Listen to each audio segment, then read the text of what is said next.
one of the people who's chronicling what I think is one of the great things that has come out of this incredibly horrific period in American politics and a disastrous recession gone bad is the emergence of some fantastic new leaders, not just political leaders, but grassroots leaders and media leaders, and they happen to be at the forefront of leadership in the Tea Party, and that is women. That is a major aspect of what is going on in this country right now, is women who are leading the Tea Party movement. It is not. I do not get phone calls from guys saying, I want you to speak out in Pasadena or Quincy or in Washington or in Dallas. I'm getting calls from women who are organized. They know the material out there. They're informed. They're using new media. And Steve Bannon has a new film out called Fire from the Heartland, The Awakening of the Conservative Woman. And he saw this thing from the get-go, and he's already been able to, this movie features some of our favorites. Michelle Bachmann is in the film. We've got so many people. Steve, welcome to the show. Thanks for having me, Andrew. What inspired you to make this movie? Why have you focused on the women out there? One in particular, I will say, has emerged as a rock star of epic proportion, and that is Dana Lash, who is featured incredibly prominently in there. What inspired you to do this movie, and why did you pick the women that you chose to feature in this film? What inspired me, you may remember last year when we were early this year when we showed Generation Zero at the National Tea Party Convention. I'd spent about 9 months making Generation Zero, which is about the cultural collapse and the financial collapse. As I was doing that, I started spending all this time at tea parties, whether they were in Dallas or whether they were in California or in Searchlight, Nevada. And I noticed that there was a huge cultural phenomenon that these women who heretofore had been apolitical were now at the vanguard of this populist rebellion. And they just weren't guys organizing the events. You had women, some of whom had, only graduated from high school, some had some college, some were college graduates, but had graduated years before and had not majored in political science. They knew the Constitution cold. They knew the Federalist Papers. They knew more about the health care bill than congressmen I knew. They knew more about the stimulus package and about TARP than investment bankers I knew. And I said, this is unbelievable. I said, this is a cultural phenomenon. We've never had a mass movement in this country really led by women. And these women are, they're informed, they're tough, they're aggressive. And I said, this is going to be the biggest tectonic plate shift in American culture and American politics. Well, I'm going to add a parenthesis. Just as the women have led the Tea Party movement, despite the mainstream media's attempts to frame the Tea Party as racist, and it's played down an historic amount of Republican and Tea Party endorsed black candidates who I think are going to win. And election day, the mainstream media and the Democratic Party is going to realize their attempts to marginalize the Tea Party as racist. They're going to emerge with some of the best candidates that have come out of a movement that happen to be black and happen to be Americans and happen to get it. So between the women in the Tea Party movement and the black leadership, this is going to be a tectonic shift of the multicultural kind, and it is what you have an interesting background. You came from Goldman Sachs. You're the type of person who gives you boo yourself. At least you boo your background. And you are a populist who has stood up against what has taken this country down. And it's not just a lack of understanding of economics and just spending money that we don't have to spend. You have looked at this as a cultural phenomenon, what has happened to this country.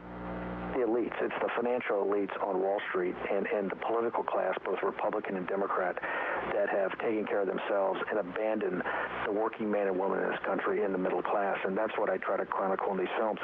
Look, I come from a blue-collar family, and, I was in the service. So my roots and my heart are with the working men in this country, regardless of the education or my profession. I want to go to something you just said about African Americans and women. The mainstream media only portrays the women in this movement as crazy, and they discount the African Americans as a collection of Uncle Toms. what they're missing is that these are actually the driving forces in our movement. And so they've completely, and the reason is they discount it. It goes to the heart of their narrative. Our guys are not victims. They do not believe in victimology. They do not believe in the progressive left narrative of women living in a repressive patriarchy, or that African Americans can't succeed in American society on their own free will. And that's why the left will not, that's why they attack these people so viciously. That is what really attracted me to start focusing on these women, is that how viciously they were attacked by the progressive left. Well, let me tell you about two of the stars of your film that reflect this, Deneen Borelli and Sonny Johnson. The latter, I think, is just kind of owns the film with her honesty and the fact that she came from poverty and recognized that the American way was in her individualism and the freedom that this country granted her.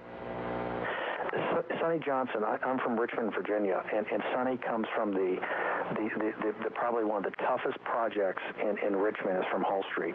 You know, Sonny, his mother was a crackhead. She was basically abandoned as a child and given to her father's brother's girlfriend, who happened to be a very religious woman and really raised Sonny the right way. But Sonny has come to her own awakening and is quite frankly a firebrand. She's one of the most inspirational speakers and one of this new emerging generation of leaders, along with people like Deneen and Dana and Michelle Moore, that I think the film is really, I mean, we've got people like Michelle Bachmann in it, but the story is really these women that will become known over the next couple of years, but are unknown today, and that their stories, they are not country club Republicans.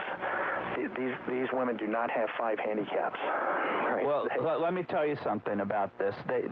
These people know that Sarah Palin is the predicate. The mainstream media setting an example. If you're going to come out there and start speaking in Costco weekend warrior type of language that goes against the elites, in the language that the average citizen in suburbia and in rural America can relate to, not the Beltway talk, you're going to be attacked especially hard if you're a woman. And there's a person who comes from Hollywood in your film who I think is incredibly inspirational, because not only is she going to be attacked by the mainstream media, she's now closing her opportunities as a working and successful actress in Hollywood, and that is Janine Turner. And I have to give her credit where credit is due. She's not just saying I'm conservative. She is doing something that I think that people out there should know about, and that is she has taken the Bible study template and she's applied it to the Constitution and the Federalist Papers. No, it's amazing. It's an actress that really has jeopardized her career to focus on teaching young people, and particularly young women, the Constitution, the Federalist Papers, the founding documents. And Janine's a perfect example. She knows more about the Federalist Papers than I'm sure 2/3 of the people in Congress.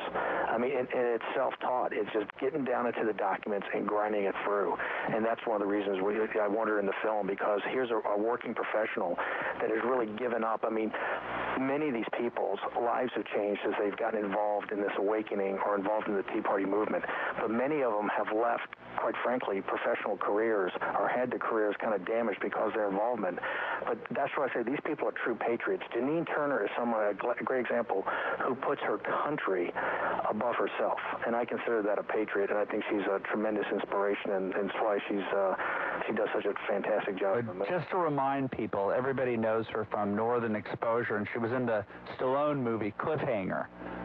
So she's a Hollywood beauty who certainly has brains. And from the Tea Party front, I've met these two heroes, Jenny Beth Martin, who is one of the co-founders of the incredibly influential Tea Party Patriots, and Jamie Radke, who I had the pleasure of meeting when she was given an award for her leadership for her organizing a Virginia-based Tea Party. What can you tell me about Jenny Beth and Jamie? Well, Jenny Beth's a great example. Jenny Beth's husband, they had a business. He gave some personal guarantees to a partner, and their business went sideways. They stood up and took the brunt of the fall. They declared bankruptcy. They had to go on unemployment for a while. They finally started cleaning. They had 16 cents in their bank account, and they decided they had to start cleaning people's houses. in order. Their neighbors' houses. Their neighbors' houses. I mean, how humiliating can that be? Right. I mean, they started with, they were clipping coupons that had 16 cents. And she just got, she was inspired by the Rick Santelli rant. She was one of the first people, I think, the next night to kind of get on this conference call, started tweeting, started getting on Smart Girl Politics. The next thing you know, she's leading in Atlanta. She's leading one of the first Tea Party, rallies. And now she's the national coordinator and one of the co-founder of Tea Party Patriots and one of the national coordinator. In addition, Time Magazine picked her as representative of these people that have really formed the Tea Party movement and named her as one of the 100 most influential people in the world. And so then 2.5 years ago, she was cleaning her neighbors' bathrooms. Well, we're speaking with Steve Bannon, the director. He's a filmmaker who did Generation Zero, the definitive work on the financial crisis that we find ourselves in, how we got there. But we're talking about his latest film that will be the predicate. People will understand that he saw what was going on at the Tea Party and that the leadership was coming from women. It's called Fire from the Heartland. Go to firefromtheheartland.com to get this video. It's fantastic. It's created by groundbreaking production, Citizens United's production. You know them from the Supreme Court ruling, which I think helped everybody on the First Amendment front. I want to end on talking about the person that we both saw a while back and said that is a legitimate star. That is a media star for the 21st century. She started off as a mommy blogger. She's married to a rocker. And she's on CNN now all the time. And this isn't just a token conservative. This gal fights the fight while she's homeschooling her own children, and that's Dana Lash. Yeah, she's absolutely amazing. Somebody that talks the talk and walks the walk. I think she's what I call the paradigm of this new conservative commentator, activist. She's both active in the Tea Party movement. She's not only a writer and a blogger, a tremendous writer. She's a radio talk show host, and on TV, she's mesmerizing. In the film, I've had so many people come up to me and want to know if she was like an actress, if she was a movie star. And I said, no, she's actually, a radio commentator from St. Louis. So she's a rising star. I think when people in Dr. Savage's audience, when you see this film, and by the way, these women are emblematic. I could have picked another 100 or another 200 and been just the same. You will see that this movement is not only a true grassroots movement, but it's in very good hands, because these women, from people like from Dana all the way to Sonny, they are not going to quit. They are not going to give up. I mean, this is November 2nd is just the top of the first inning. This is a long haul, and these people are dedicated to see this revolution through to its end. I know, and we've got Generation Y represented in Essie Cupp, who's funny. She's politically incorrect. She scares the living daylights out of Manhattan media, because she's a whiskey-drinking, meat-eating gal, and she's basically going through Manhattan, breaking the feminist template of the now generation and saying women, just like blacks and just like Hispanics, have a right to be individuals in the United States. And you also honor, of course, Michelle Malkin and Ann Coulter, who have been fighting the good fight, taking the slings and arrows in the pre-Tea Party era before America awakened. Thank you very much, Steve Bannon. Firefromtheheartland.com. Buy the movie. You've got to see it. These women are such inspirations. This is Andrew Breitbart sitting in for Michael Savage on the Savage Nation.